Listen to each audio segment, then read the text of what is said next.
của anh Linh đang ra cắt tiếp tục nha các bạn. Sau khi đậu nghỉ mệt hút thuốc.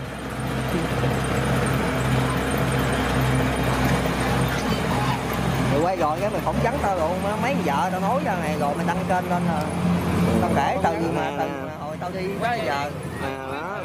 Đó. Mấy vợ đâu?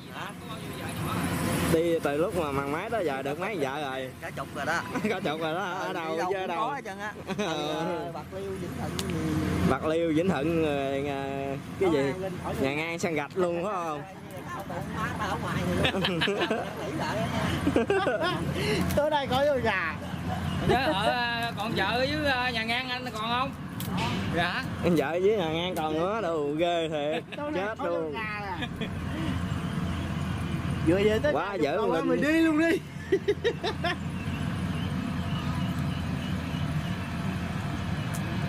Để chiếc cũng có anh Linh nữa nè. Linh bữa nay chạy 2 chiếc ở đồng này các bạn. Bay từ lưa ta la cái vụ gì tới giờ trời lấy điện thoại trở ra bắt kinh Thái miền Tây nè. Đó.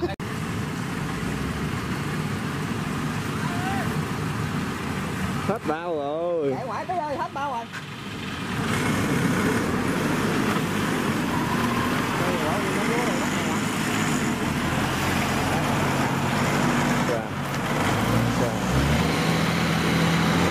Tới ngoài ăn Long mỏi luôn á.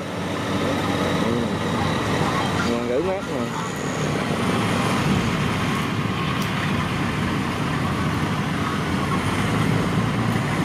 Có độ nhiêu? 17. 17 hả? Nhiêu không giờ?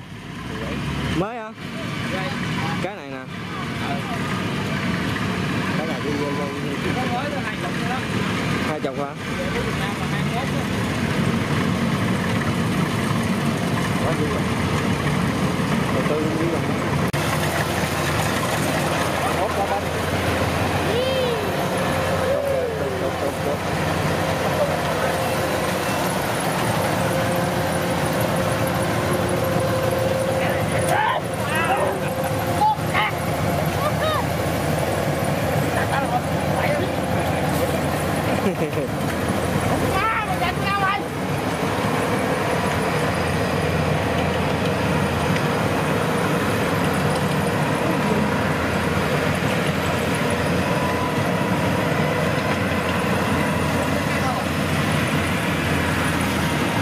Người đấy chạy đi đâu luôn à?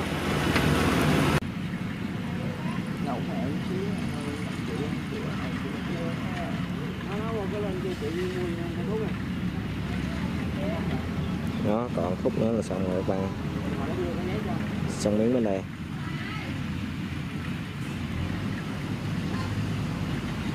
Bắt chuột quá trời luôn nè. Kìa, ở ngoài bắt chuột quá trời luôn. Qua bờ hay gì phập phập kìa đúng không?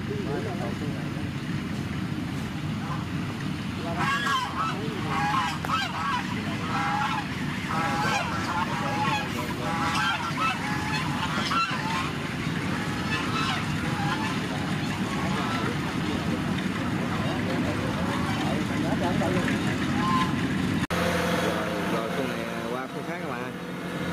Đó, lấy bao lên giúp này tiếp. Má nào nay chạy bỏ cơm luôn không coi nào. Lâu không nữa à. Mấy bao đó của ai chạy xuống đây. Đủ ghê đó nha. Ui. Mấy bao đó của ai? Chạy đâu? Có bộ hộp nó trưởng cửa rồi.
đây con Linh con chiếc nào cũng có ngựa hết trơn các bạn. Ừ. Chiếc nào nó cũng dán 2-3 ngựa đó. Ngựa đít rồi ngựa hông rồi ngựa mặt hạ trước tùm lum nữa. Rồi chiếc cho nó năm nay hay gạt xuống luôn nha.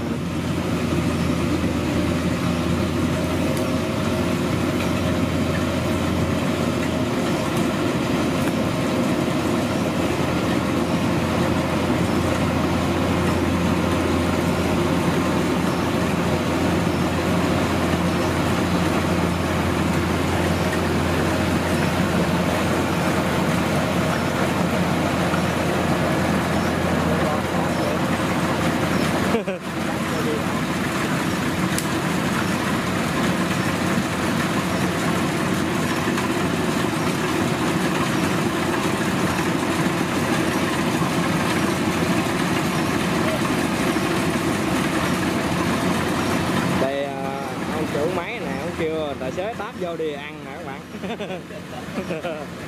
Nè ông chủ máy ngồi đây ông kêu tài xế táp vô đi, táp vô đó đi rồi ăn.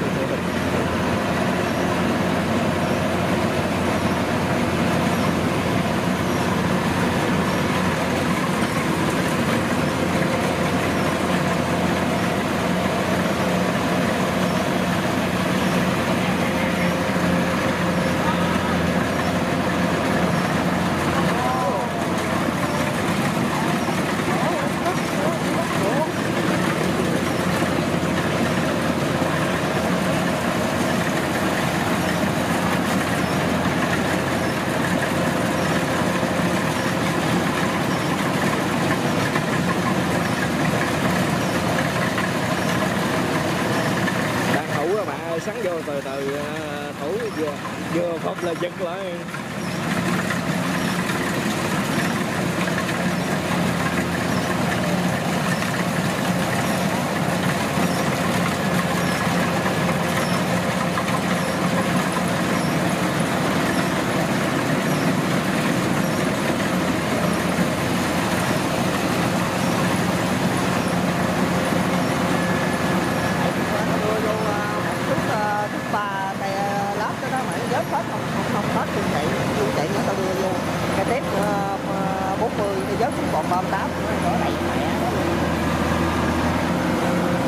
Vớt cái láp mấy 40 còn 38 đó. Đóng mà qua cái cốt bọng luôn á hả? Trời ơi nó mọc chừng có 2 ly à. Mọc dữ lắm mọc. Nặng chết bà luôn. Nặng gì chứ mày giờ mỏng dờn nó nít hoài mày làm gì? Của đời của mày với thằng Tính nó cứng đó. Với đời 2017 đời 2018 chục chiếc bây giờ nít trơn kìa. Nít không? Nít. Mỏng dờn à. Tính là chạy còn luôn à, dữ lắm nặng tao tay ký luôn đó.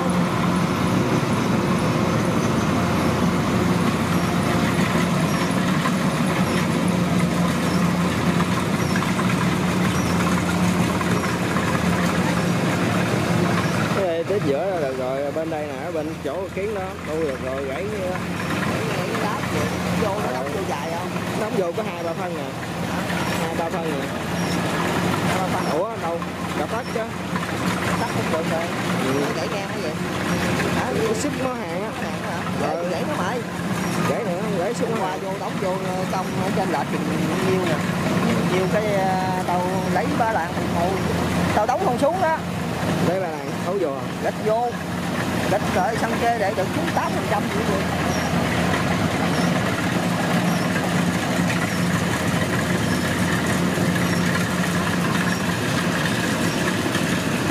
Chạy mẹ đó, rộng đi hả, sắn không có nổi. Sắn mà gấp gì sắn dữ vậy? Tới chưa sắn rồi. Kéo chơi mà kéo cho trời mưa. Hả? Kéo thời gian cho trời mưa hả? Cái nào chưa sắn thì nó sắn sao mẹ đi.